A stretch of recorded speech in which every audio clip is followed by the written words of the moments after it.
4-in-1.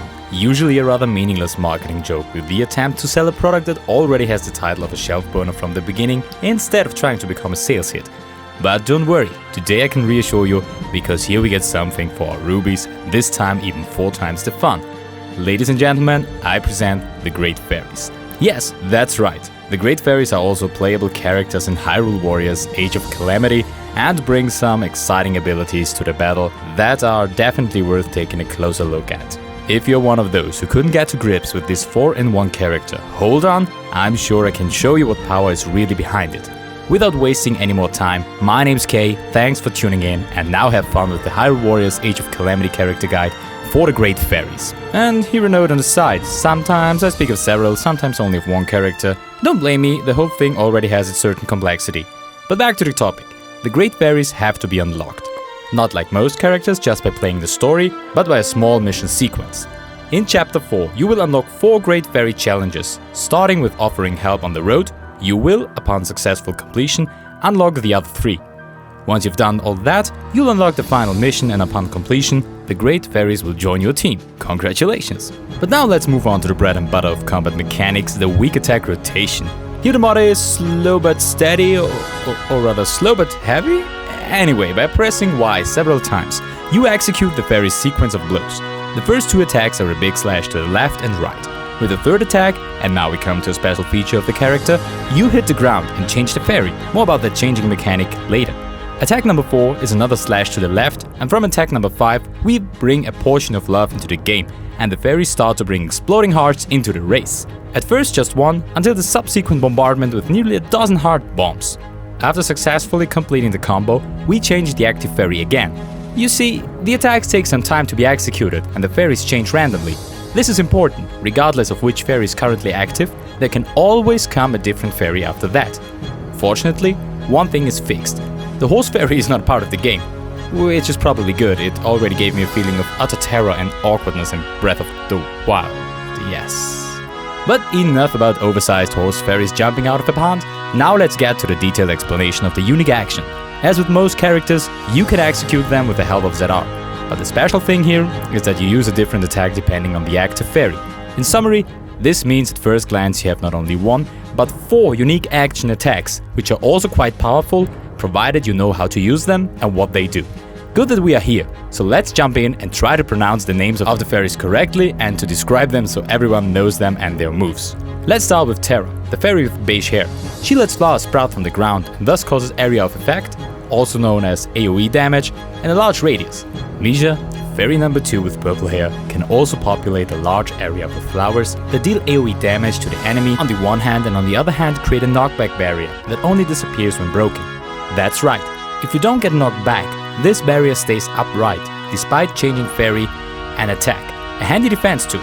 Kaysa, our friend with the pink hair, has the most power when it comes to damage. She makes thorns appear in the air behind her and shoots them forward into the crowd of opponents with a good caracho. Finally, we have Cortera, fairy number 4, in the bunch with the blonde hair. She also summons an AOE flower field, but here it hits the enemies twice. In addition, the second hit reduces the defense of the enemies, and this effect can be stacked. So you can hit up to 3 times and have a relatively long period of time where you can inflict a lot of additional damage. You see, a powerful portfolio of attacks that is available to us through the Great Fairies. However, the full potential is only unleashed when you know which attack causes which effect. Starting with Cortera's AOE attack that weakens enemies, combined with Mija's knockback shield and Kaysa's powerful thorn attacks, you can wreak havoc on enemies with the unique action alone. But as you know, that's usually just the beginning. The real fun starts here, with the strong attack combos. The Great Fairies have a total of 6 different attacks, each of which can be executed by pressing Y once or several times, followed by X. And let's start with the first attack with X, an elbow slam which catapults you a few meters forward and gives the opponent the first taste of what it means to be beaten up by a Great Fairy. Like the unique actions, the strong combos give you a huge area to cover with your attacks, much to our delight, as it makes it twice as much fun to play. Attack number 2 is helpful when it comes to getting rid of large numbers of small enemies. Here we strike forward with our hand and shoot 3 energy attacks in a cone in front of us, decimating our opponents with piercing pink orbs. The attack is used very quickly and can wipe out small opponents in one hit, so it works very well as an opener to initially clear the field a bit. The next combo is also connected with the unique action or more so technique of the fairies. After successful completion, the active fairy is changed. As mentioned at the beginning, completely randomly. In the next chapter, we'll get into details on how you can control the switching a bit more to, for example, throw specific attacks with that are into the mix. But back to combo number 3, a truly hardy attack, more for us than for opponents of course.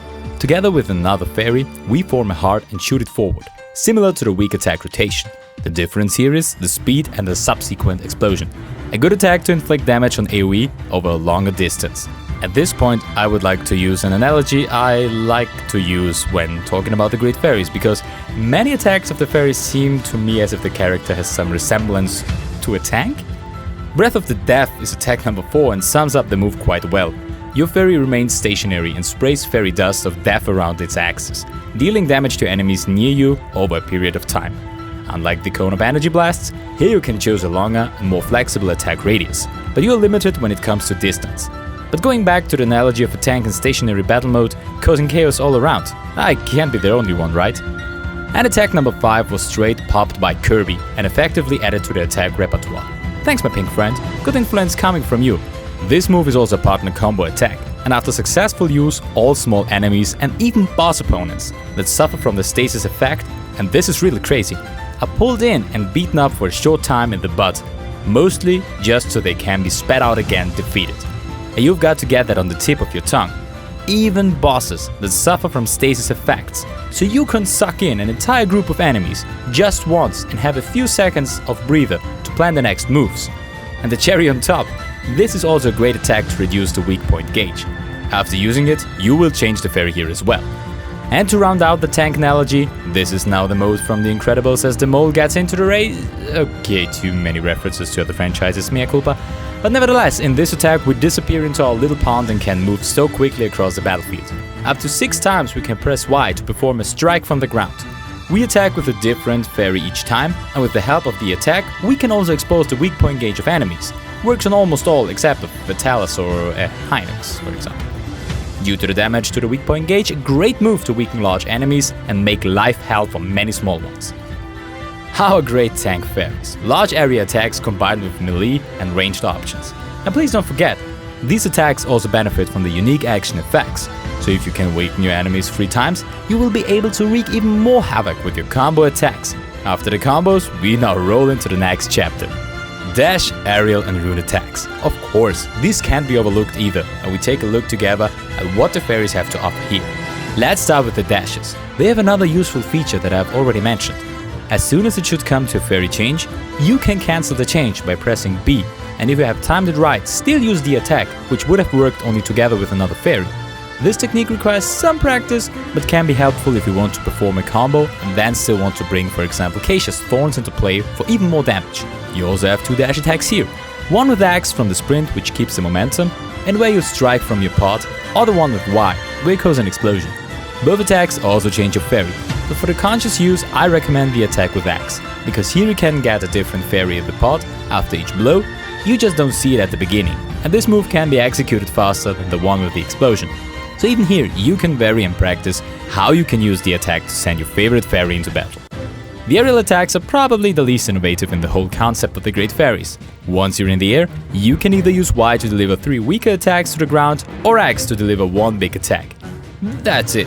Nice if you're in the air and want to inflict some damage, but it will be the exception rather than the rule. In direct contrast, there are the rune attacks, and among them are some of my all-time favorites to use. Let's start with the stasis attack. As with other characters, you can use it to freeze enemies in front of you and store the damage's energy in them until it finally hits the opponents in a concentrated form. You can also dash cancel with the fairies, so press B to attack normally after that, but much fun is the let it rip move that you can charge up by pressing Y several times. Once you're fully charged, you'll dash through the crowd like a wild Beyblade, moving quickly from A to B and attacking many enemies along the way. Next we come to the bombs, and this rune move also cements my opinion even more strongly in the direction that the fairies are actually tanks. You disappear into your pod and start spitting out bombs wildly like a mortar and throwing them into the pack. This attack is pretty fun, especially if you have a lot of enemies around you, or you're fighting a Talus for example, because with this bomb carpet you're guaranteed to hit your target. Cronus is more standard. Summon an ice block underneath you, jump up into the air and freeze enemies in the right conditions. And finally, there is the Magnesis Rune. Here you classically collect metal items and combine them into a large projectile. And to throw in another cross-franchise reference, in true Hadouken style you can smash the lump of scrap metal back at your opponents and, with a bit of luck, can trigger a boss's weak point gauge in the process. All in all, a good portion of variety with deeper game mechanics and also funny attacks that not only help you with tactical progress, but also provide a certain portion of fun. How could it be otherwise? Every tank is nothing without its howitzer. Every gun is only half the value without the right ammunition. Every vehicle is... Okay, no. Enough. Let's just get to the weapons and builds. The Great Fairies, to keep with the charming flair, fight with bangles. There are 3 levels of them: dazzling bangles, luxurious bangles, and extravagant bangles. For the sake of simplicity, and also because they are the strongest of the bunch, I will only refer to the last ones for the build recommendation. The extravagant bangles, like all the other weapons, have a hidden seal at level 25 and level 30. The first one is one that increases damage from strong attacks by 7%, and the second one increases damage to targeted enemies by 10 to 11%. I know, I say it often enough, but this just goes perfectly with the tank mentality. The seals are star and square shaped, respectively, so to take full advantage of the damage bonus, we need more seals of the same shape for our build. I would definitely recommend expanding the strong attack bonus further and throwing 3 more seals with strong attack ++ into the mix. Since the attacks are rather far-reaching than fast, I would finally recommend a seal with attack range ++, so we can add a little more range to the strong damage output and tickle 1 or 2 additional hits out of our fairies.